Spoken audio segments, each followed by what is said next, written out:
తాకట్లో ఉన్న మీ బంగారం ఈ రోజు ఎంత ధర చేస్తుందో కొమ్మూరి గోల్డ్ వాళ్ళకి కాల్ చేసి ఫ్రీ గోల్డ్ కాస్ట్ చెక్ చేసి చెప్తారు. నో ఇయర్స్ తర్వాత చూస్తున్నాను ఆ పంచకట్లో ఆ వాచ్ పెట్టుకునే విధానం, ఆ ఎడం చేయిని కుడి చేయిలో కలిపే విధానం, మళ్ళీ ఒక్కసారి వైఎస్ రాజశేఖర రెడ్డి గారిని చూస్తున్న ఫీల్ అయితే కలిగిస్తారు. మీరు ఎక్కడున్నా ఇది పుట్టుకతో వచ్చిన అలవాట, రాజకీయాల్లోకి వచ్చిన తర్వాత వచ్చిన అలవాట, లేకపోతే రాజశేఖర రెడ్డి గారిని చూసిన తర్వాత వచ్చిన అలవాట? సో పుట్టింది చాలా బీద వ్యవసాయ కుటుంబం, ఒక పాలేరు కొడుకుగా పుట్టినప్పుడు అక్కడ నాన్న వాళ్ళు అంత ఇట్లే కట్టేవాళ్ళు.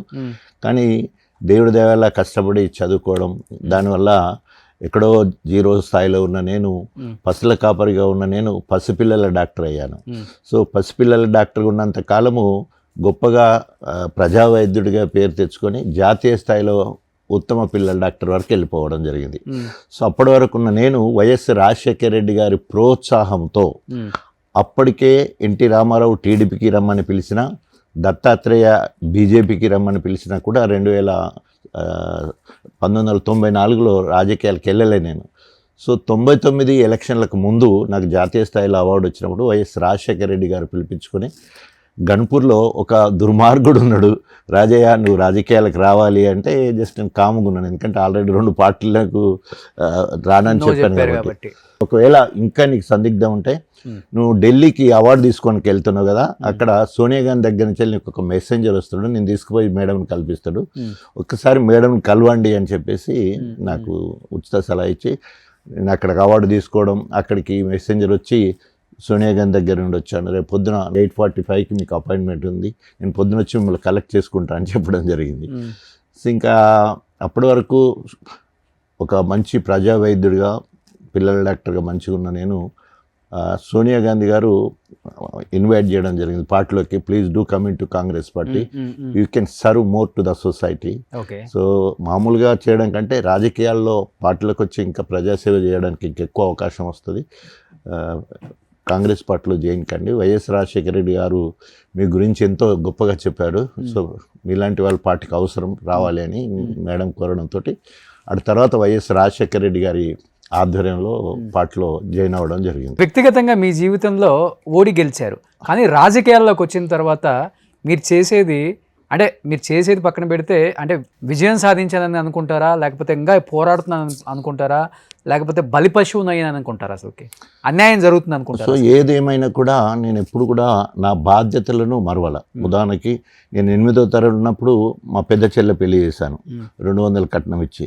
మా రెండో చెల్లె పెళ్లి చేశాను. నేను MBBS ఫస్ట్ ఇయర్ సీట్ వచ్చిన తర్వాత నేను పెళ్లి చేసుకుంటా అని చెప్పేసి డౌరీ తీసుకొని దాంట్లోకి 5,000 ముందే తీసుకొని రెండో చెల్లి పెళ్లి చేయడం జరిగింది.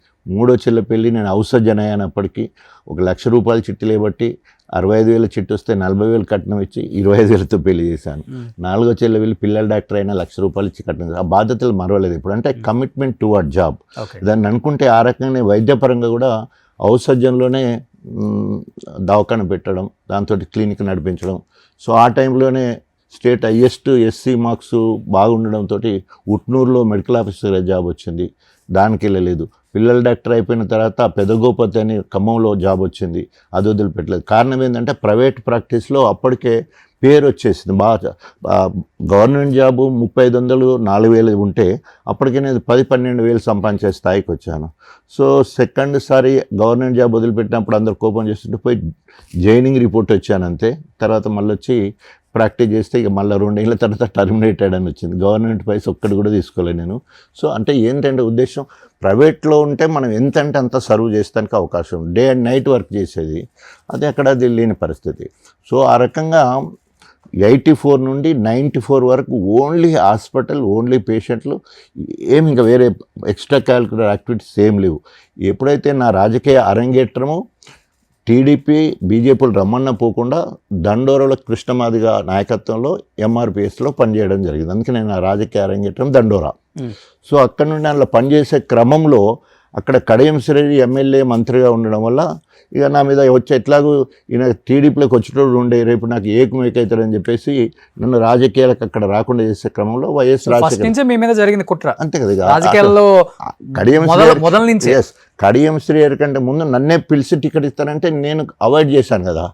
అప్పుడు నాకు తెలుసు దగ్గుబాటి వెంకటేశ్వర్లు వచ్చి అడిగినప్పుడు నీకు అక్కడ మంచిగా ఉంది పేరు, నువ్వు వస్తే మంచిది, ఒకవేళ నువ్వు రాజకీయాలకు రానంటున్నావు కాబట్టి మీరు ఎంతైతే స్థానికుడు కావాలని అంటున్నారో నిన్ను మళ్ళీ స్థానికేతరుడు కడియం శ్రీహరికే టికెట్ ఇస్తున్నాం ఇక్కడ అని హెచ్చరించి కూడా పోయారు వాళ్ళు. మీరు ఎవరికైనా ఇచ్చుకోండి నాకేంటి సంబంధం అన్నట్టు మనం అంతా విన్నాం. కానీ ఇది మొత్తం కూడా one of the aspirants Kadiyam Sri ఉన్నాడు కాబట్టి ఆయనకు తెలుసు.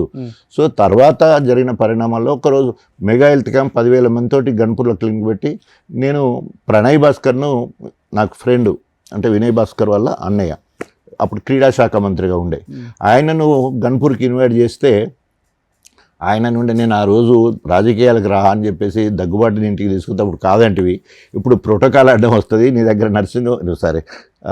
ఆడ హెల్త్ క్యాంప్ కోసము కడియం శ్రీని విలువాలి కానీ నేను రాలేను ఆయన తెలియకుండా అంటే సరే మీరు రాకుంటే ఆయన చెప్పేసి కొలంబో ఫాదర్ అని ఉండే క్యాథలిక్ గురువు ఒక అతను ఆయనతోటి ఇనాగ్రేషన్ చేసి ఉంటే సో అక్కడి నుంచి వెళ్ళి స్టార్ట్ అయింది. అప్పుడు ఆయన కడియం శ్రీహరి అనేవాడు టీడీపీలో మంత్రి, సోషల్ ఫేర్ మినిస్టర్, నేను దండోరా ఉద్యమంలో తెలంగాణ కన్వీనర్ లేదా కో కన్వీనర్ 2 పోస్టులు. సో నేను ఎవరి మీద పోరాటం చేయాలి, అధికార పార్టీ మీద పోరాటం చేయాలి కాబట్టి ప్రతిదానికి టీడీపీ మీద నేను పోరాటం చేసేది. ఆ లోకల్లో పోలీస్ స్టేషన్లో అరెస్ట్ చేయడం కానీ లాఠీచార్జ్ చేయడం కానీ రకరకాలుగా అడ్డంకులు చేస్తారు. ఎందుకు ఫస్ట్ నుంచి కడియం శ్రీహరి తాటికొండ రాజే ఉప్పు నిప్పు అసలుకి రాజకీయంగా మిమ్మల్ని ఎదగనీయకూడదనా, లేకపోతే మీరు ఎదిగితే ఆయనకు అడ్డుపడతారనా, లేకపోతే మీరు ఎక్కువ చదువుకున్నారు, మీరు ఒక డాక్టరు, మీకున్న పేరు వేరు? ఎందుకంటే మీరు చెప్పిందంతా వింటే మీరు ఒకప్పుడు ప్రజల మనిషిగా మంచి పేరుంది 2 తెలుగు రాష్ట్రాలలో. కానీ రాను రాను చూస్తుంటే రాజకీయాలలో స్టేషన్ గన్పూర్లోనే మిమ్మల్ని వద్దనే స్థాయికి వచ్చేసారు మీ ఓటర్స్. ఎందుకు ఆ స్థాయి నుంచి ఈ స్థాయికి పడిపోవాల్సి వచ్చిందంటే రాజకీయంలో భాగమా? అంటే రాజకీయాలు ఎప్పుడు కూడా మనకు వడ్డించిన విస్తరి కాదు. సో తప్పకుండా మనం స్ట్రగుల్ ఫర్ ఎగ్జిస్టెన్స్, రాజకీయాల్లో ఎప్పుడు నిరంతర పోరాటమే ఉంటుంది. మీరు అక్కడేమో అట్లంటున్నారు కానీ ప్రజలకు నాకు బ్రహ్మరథం పట్టారు. కడియం శ్రీహరి ఆగుతూ ఆయన ఆగుతూ 4 సార్లు గెలిస్తే నేను వరుసగా 4 సార్లు గెలిచిన. ఆయన 4,000, 4,000, 7,000తో గెలిచాడు. 4,000 టీడీపీలో ఉన్నప్పుడు, మొన్న బీఆర్ఎస్ మేము కలిసి 7,000తో గెలిపించాము. నేను ఆయన మీద మహాకూటమి ఉండగా 12,000తో గెలిచిన, రెండవసారి 33,000తో గెలిచిన, మూడోసారి 58,000తో గెలిచిన, 4వసారి 37,000తో గెలిచిన. ఇది ప్రజాబలం. ఎక్కడ ప్రజలు ఆయన వద్దంటున్నారా నన్ను వద్దంటున్నారా? గన్పూర్ ప్రజలు ఎప్పుడు వద్దనలే. మొన్న 2003 ఎన్నికల్లో నేను కాంగ్రెస్కి వెళ్ళిపోతా, నేను నా బిడ్డ వెళ్ళిపోతా అని కేసీఆర్ గారిని బ్లాక్మెయిల్ చేస్తే 10 ఏళ్ళు మనతో ఉన్నాడు, ఉప ముఖ్యమంత్రి పార్టీ వదిలిపెట్టిపోతే నష్టం జరుగుతుందని చెప్పేసి నన్ను రాష్ట్ర రైతు సమితి చైర్మన్గా నన్ను చేసి, ఒకవేళ కనుక చైర్మన్ క్యాబినెట్ హోదానే ఉండాలా, లేదంటే రేపు ఎమ్మెల్సీ మంత్రి చేస్తామని హామీ ఇచ్చి నన్ను కన్సోల్ చేసి కడియం శ్రీహరికి అక్కడ టికెట్ ఇవ్వడం జరిగింది. దురదృష్టవశాత్తు పార్టీ ఓడిపోయింది కాబట్టి రైతు సమితి చైర్మన్ పోయింది, ఎమ్మెల్సీ అంటే ఎమ్మెల్సీ కూడా పోయింది. మళ్ళీ ఎంపీ టికెట్ అంటే నాకు ఏం చెప్పిండ్రు, ఎమ్మెల్యే జనగాం నువ్వు ఇన్ఛార్జ్గా ఉండి అక్కడ గెలిపించాలి, గన్పూర్ నువ్వు గెలిపించే బాధ్యత నీదే అని 2 నియోజకవర్గాలు నాకు బాధ్యత చెప్తే, అభివక్త వరంగల్ జిల్లాలో 12 నియోజకవర్గాలు ఉంటాయి, 2 మాత్రమే తెలిసింది. That is the impact of doctor Raje in local. మీరు ఎందుకు చెప్పలేకపోయారు కేసీఆర్ కి గెలిచినా గెలవపోయినా కడియం శ్రీహరి జంప్ అవుతాడండి, అనవసరంగా ఒక సీట్ వదులుకోవటం దండగా మనం పోయినాము, ఎంత ఆర్గ్యుమెంట్ అయితే అంతా బయటికి రాదు కదా. సో నన్ను కన్సోల్ చేశారంట, నన్ను ఓదార్చి నువ్వు ఇప్పుడు వెంటనే అప్పుడే ఆర్డర్ ఇచ్చేసి రైతు సమితి చైర్మన్ చేస్తారు, స్టేట్ పోస్ట్ కదా రైతు సమితి. ఈరోజు రైతు బంధుకు సంబంధించిన అనేక కార్యక్రమాలు దాని కింద ఉంటాయి. రైతు సమితి చైర్మన్ ఇచ్చారు, జియో ఇష్యూ అయింది. తర్వాత ఇన్ఛార్జి బాధ్యత జనగాం ఇచ్చారు, తర్వాత గన్పూర్ ఇచ్చారు. అంటే ఇప్పుడు గన్పూర్ నాదే నియోజకవర్గం. గత 2004 నుండి మొన్న 23 వరకు, అంటే 20 ఏళ్ళు నేనే ఎమ్మెల్యేగా 4 సార్లు ఉండి డెవలప్ చేసిన పార్టీ అభివృద్ధి అయింది నా వల్లనే. ఈయనకు టికెట్ ఇచ్చినందువల్ల ఏమైంది, నన్ను గెలిపించే బాధ్యత నాకు ఇచ్చారు, ఇటు జనగాం అటు. సో చూడండి ఎంతైనా ఈ 2 మాత్రమే గెలిచినా అవన్నీ ఓడిపోయినట్టు అర్థమైంది, నా ఇంపాక్ట్ ఉన్నట్టే కదా. సో అయిపోయిన తర్వాత మళ్ళీ ఏమైంది, ఎంపీ టికెట్ ఇస్తానన్నారు. ఫామ్ హౌస్ దగ్గర కూడా జస్ట్ 5 కిలోమీటర్ల దూరం వరకు పోయిన అప్పటి వరకు.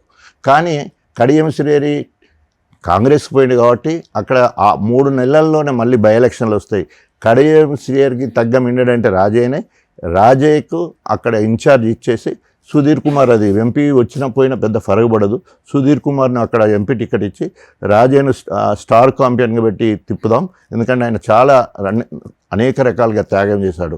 ఒకటేమో తెలంగాణ రాష్ట్ర సాధన కోసం అధికార కాంగ్రెస్ పార్టీ ఎంఏ పదవి వదిలిపెట్టి మొదటి త్యాగం, ఉప ముఖ్యమంత్రిని తీసేసినా కూడా కేసీఆర్ దేవుడు ఇంద్రుడు చంద్రుడు అని చెప్పేసి ఒబీడియంట్గా మళ్ళీ అక్కడే ఉండడం.